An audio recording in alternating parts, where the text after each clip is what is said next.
안녕하십니까. 이번 시간은 68페이지죠.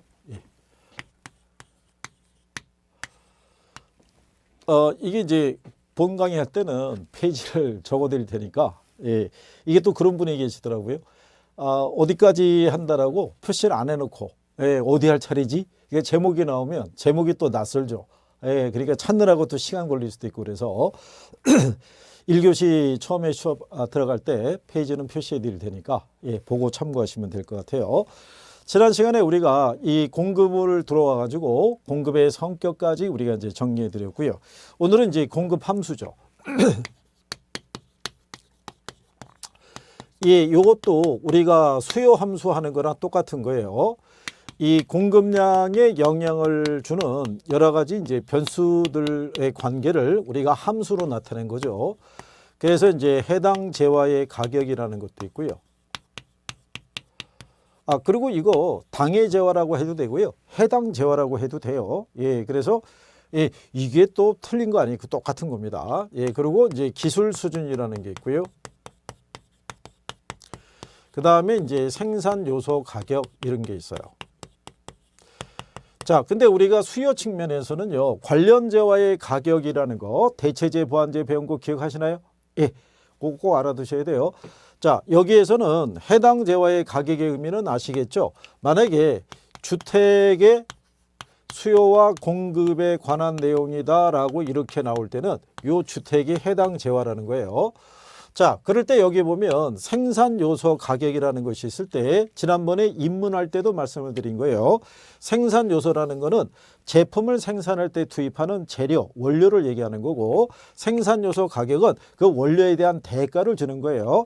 노동에 대한 대가로 임금 뭐 이렇게 주듯이요. 자, 이런 걸 얘기할 때 여기도 마찬가지죠. 만약에 주택 가격이 변하면 주택 공급량의 변화가 있을 수 있죠. 그런데 얘들이 변해도 얘가 변할 수 있어요. 그래서 여기도 마찬가지로 모든 게 변하는 것을 우리가 하나의 그래프에 표시할 수 없으니까 다른 애들은 일정하다고 가정하는 거죠. 그럴 때 이제 일반적인 공급 함수는요, 가격하고 공급량 사이의 관계를 나타내요. 그래서 여기 있는 이 공급량이라는 것은요, 해당 재화의 가격에 의해서 공급량이 변하는 관계를 표시한다는 얘기죠. 즉, 가격이 변해서 공급량이 변하는 것이지 공급량이 변해서 가격이 변하는 것은 아니다. 이런 얘기가 되겠어요. 그래서 우리가 이 관계를 공급 함수를 놓고 우리가 확인을 해 보시게 되면요. 자, 여기 공급량이라는 게 있었을 때 얘가 얼마인지는 모르겠는데요. 이 공급량이라는 것은 여기 있는 요 가격에 의해서 결정이 되더라 이런 얘기죠. 그러면 우리가 가격을 만약에 10으로 바꿔버리면 가격이 10이죠. 그러면 100 플러스 2 곱하기 10에 놀리니까 얘가 120이 되겠어요. 그죠? 요때는 이게 120. 근데 가격을 한번 이제 변화를 줘보는 거죠. 가격을 20으로. 그러면 가격이 올라간 거죠. 그러면 100 플러스 2 곱하기 20에 놀리니까 얘가 140이 될 거예요. 그죠? 그러면 이때 공급량은 140이 된다 이런 얘기죠. 그러면 가만히 보시면 이 공급량이라는 것은 이 가격에 의해서 결정이 된 거죠. 그렇죠? 그럴 때 가격이 오르면은 양이 늘어나고요. 가격이 하락하면은 양이 줄어들죠. 그렇죠? 그래서 다른 요인은 일정하다고 가정할 때 가격과 공급량은 비례 관계에 있다라는 것을 이걸 우리가 공급법칙이라고 얘기를 해요. 공급법칙. 이것도 우리가 공급법칙이라는 거 잊지 마셔야 돼요. 그래서 이 수요법칙하고 공급법칙이 수요공급 이론을 정리할 때 가장 기초가 되는 요건이라고 생각하셔야 돼요. 그죠? 자, 그랬을 때 이 공급법칙을 그림으로 나타낸 게 공급 곡선이라고 보시면 돼요. 자, 우리가 이제 이렇게 명시할 수 있겠죠. 가격이 10일 때 얘가 120이고요. 가격이 20일 때 얘가 140. 그래서 눈에 보이는 두 개의 점 말고도 이 사이에 무수히 많은 점들이 있죠. 이 가격의 변화와 양의 변화를 표시한 거. 이걸 선택해서 연결한 게 공급 곡선이고요. 기울기는 상향하는 기울기를 갖는다라고 보시면 되죠. 그러면 얘가 우상향한다는 거는요. 공급 곡선은 생산비를 반영한 곡선이라고 보시면 돼요. 그죠? 자, 공급이 늘리기 위해서는요. 당연히 비용이 증가하겠죠. 예. 그러면 이 양은 어디까지 늘릴 수 있냐면 이 시장 가격이 생산비를 감당할 수 있는 수준까지만 양을 늘려주게 돼 있어요. 그래서 나중에 이제 그 관계도 우리가 뒤에서 언급을 하게 될 거예요. 그래서 이제 요게 공급 법칙하고 이제 공급 곡선의 관계를 우리가 이제 정리하신 거죠. 자, 그 다음에 여러분들은 지난 시간에 배우셨던 수혜량의 변화하고 수혜의 변화를 기억하시나요? 표정이 제가 뵙지는 못했어도 언제 뭐 이런 표정인 것 같아요. 언제 했었지? 뭐 이런 거죠. 예, 그게 수혜량의 변화하고 수혜의 변화를 배우셨어요. 수혜량의 변화하고 수혜의 변화를 정리하신 분들은 얘도 정리가 가능해요. 근데 수혜량의 변화하고 수혜의 변화가 확실하게 구별이 안 되신 분들은 얘도 역시 들어도 비슷한 느낌이 오실 거예요. 그러니까 먼저 두 가지보다는 수혜량의 변화하고 수혜의 변화를 먼저 정리를 해 주시는 게 도움이 될 수도 있어요. 자, 그래도 여기도 시험에서 언급이 됐기 때문에 여기도 우리가 정리를 해보는 경우죠. 예, 이게 공급량의 변화가 있고요.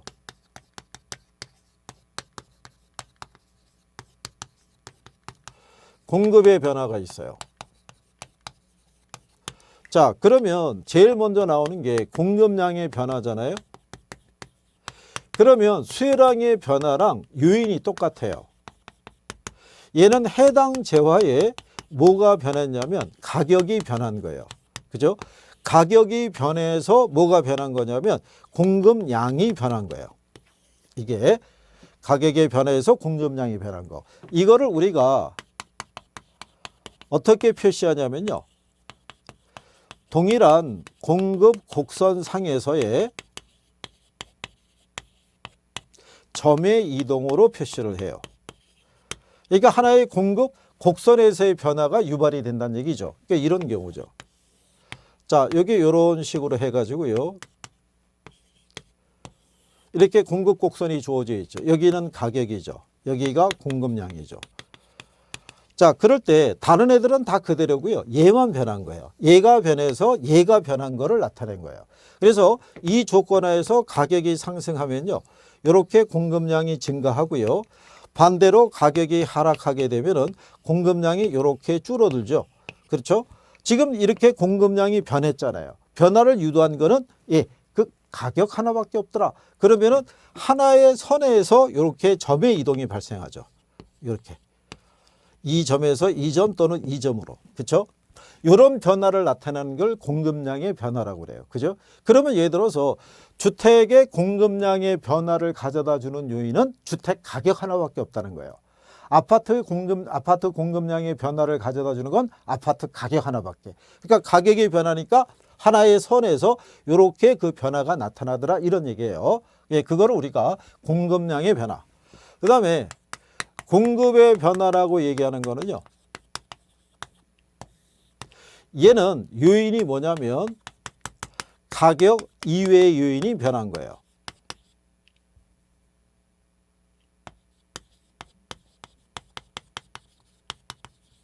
얘가 변해서 뭐가 변한 거냐면 공급량이 변한 거예요. 이게 그죠? 예. 그러면 얘는 결과가 어떻게 되냐면요. 가격 이외의 요인이 변하면 공급 곡선의 이동으로 나타나요. 좌측 또는 우측으로. 그죠? 예. 그러면 얘는 이제 이렇게 되는 거예요.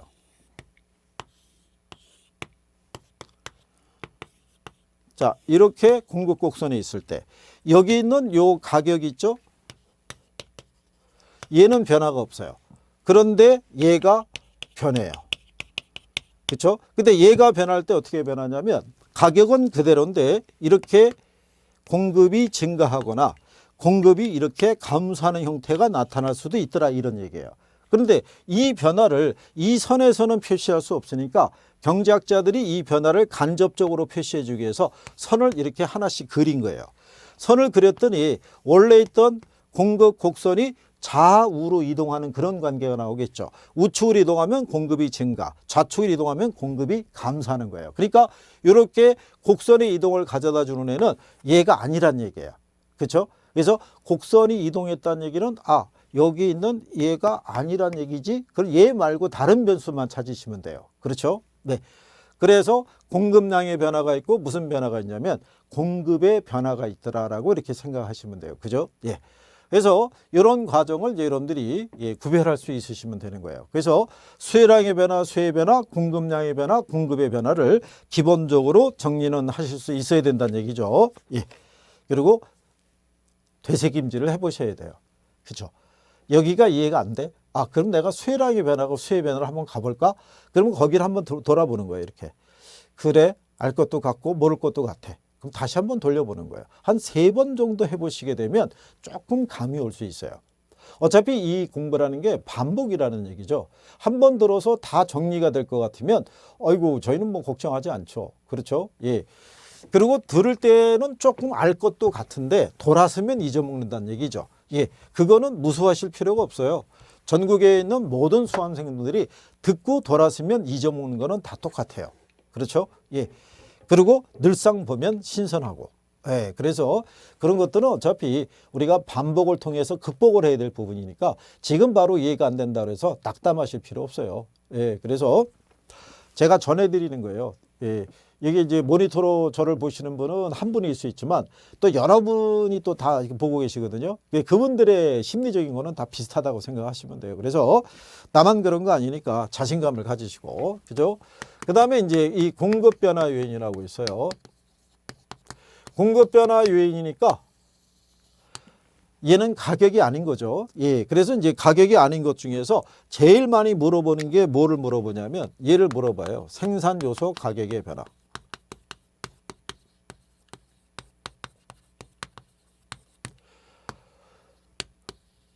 그렇죠? 예. 그러면 이제 이런 거죠.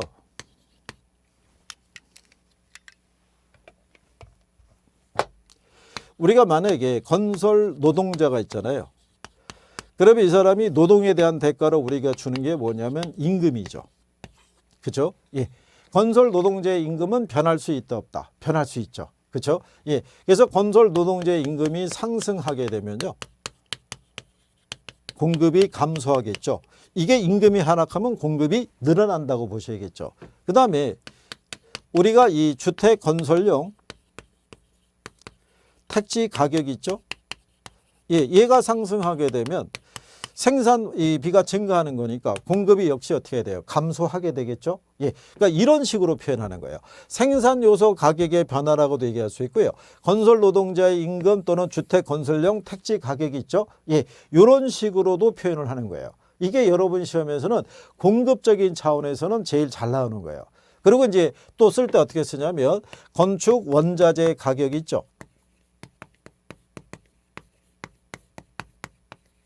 예, 얘가 상승하더라도 공급은 줄어들겠죠. 그러니까 이런 식으로 다양하게 표시할 수 있는 게 생산 요소 가격의 변화예요. 기술이 발달하게 되면, 건축 기술이 발달하게 되면 같은 우리가 비용을 들여도 기간이 단축이 될 수가 있죠. 그러니까 그만큼 공급을 더 많이 늘릴 수 있다 이렇게 보시면 될 거예요. 그리고 거기 보시게 되면 이런 게 있죠. 자, 매도자 또는 공급자 입장에서 가격 상승이 예상이 돼요.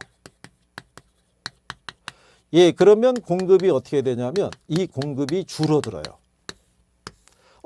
왜 줄어들지? 그거는 우리가 일반적으로 그렇게 해요. 여러분이 갖고 있는 주택 있죠? 이게 원래 시세가 6억인데 계속 올라가는 추세예요. 지금 뭐 6억 한 5천에다가 지금 조금 있으면 7억도 갈 것 같은 거예요. 그죠? 근데 지금 이 6억에 내놓는다 안 내놓는다? 안 내놓죠. 더 오른 다음에 팔아야 될 거 아니에요. 그렇죠? 그래서 공급자들은 이윤을 추구하는 사람들이기 때문에 가격을 더 비싸게 받을 수 있을 때 파는 게 유리하다고 생각하죠. 그래서 가격이 오를 거라 예상이 되면 물건을 안 내놓죠. 그러니까 중개사 시장에도 부동산 시장도 똑같잖아요. 시세가 막 올라갈 것 같으면 매물이 안 나오잖아요. 그죠? 예. 그거를 우리가 얘기하는 거죠. 그리고 이제 시장 이자율이나 이런 게 상승하게 되면 공급이 감소하죠. 시장 이자율이라는 것도 결국은 물건을 생산할 때 들어가는 비용 중에 하나가 돼요. 그래서 돈을 빌려서 공급을 하고 있는데 이자가 비싸지면 공급이 줄어들 수밖에 없죠. 그렇죠? 그러니까 이런 여러 가지 변수들은요. 한 번에 정리가 되면 더 좋겠으나 여러분들이 조금 생각을 해보시고 반복을 하시면은 자연스럽게 정리가 가능할 경우에요. 그리고 옆에 71페이지 상단에 나온 것처럼 공급자의 수라고 그러죠. 예, 물건을 팔려는 사람이 많아지면 많아질수록 시장에 공급이 늘어나는 결과를 초래할 것이다. 예, 이렇게 여러분들이 구별하시면 될 거예요. 자, 그래서 그 다음에 그 밑에 가면요. 이 71페이지 하단에 가면 부동산 공급이라고 돼 있어요.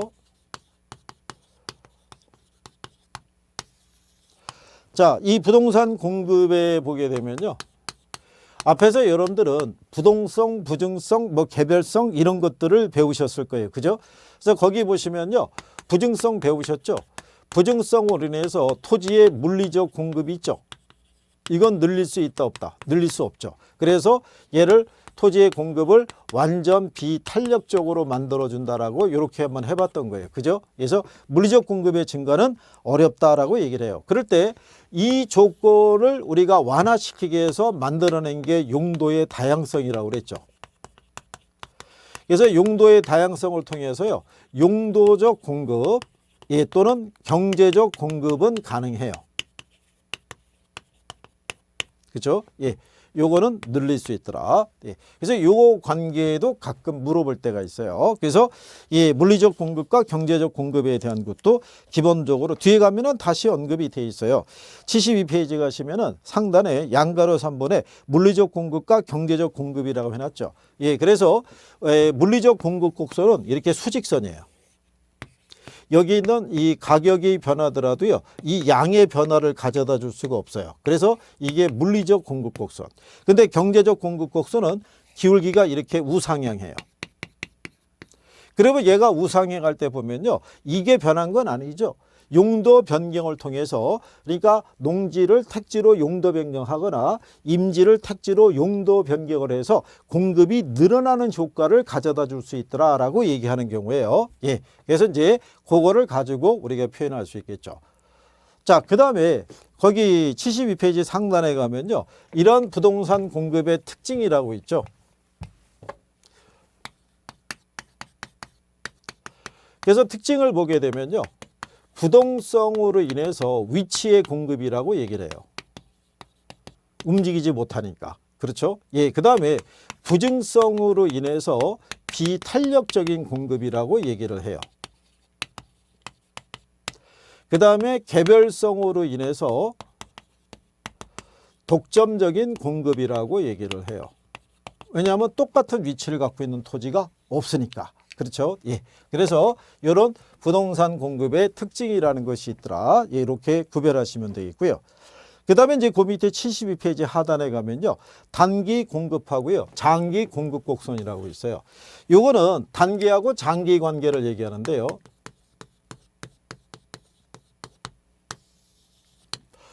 용어상에서 이제 우리가 정리해야 될 것은 뭐 이렇단 얘기예요. 자, 단기라는 것은요.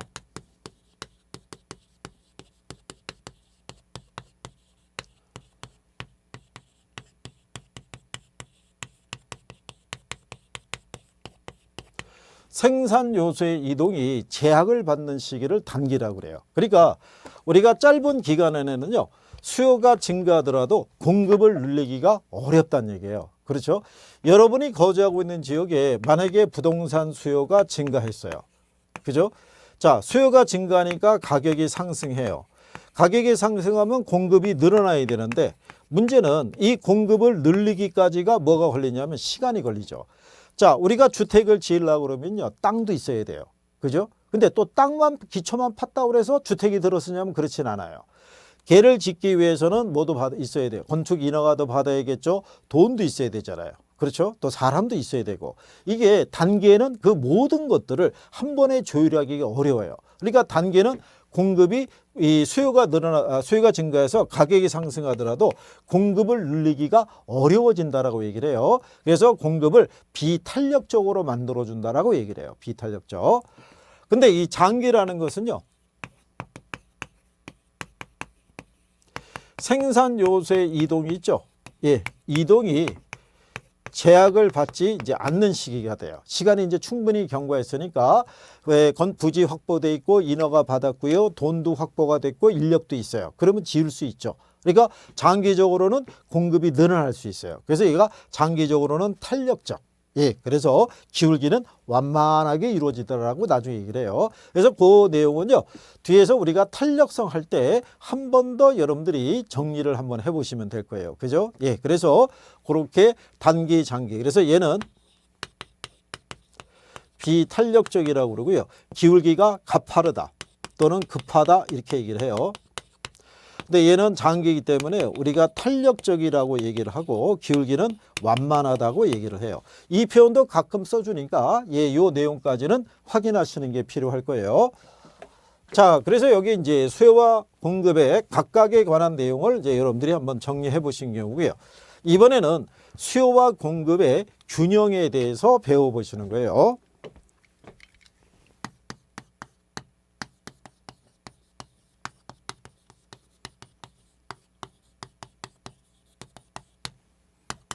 자, 거기 보시면 이제 수요와 공급에서 보게 되면 균형 가격과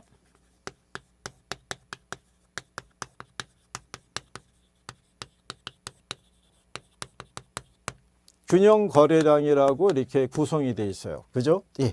그래서 거기 보시면 어느 가격 수준에서 수요와 공급이 일치하고 있어서요. 수요자하고 공급자가 모두 만족하게 되는 상태 있죠.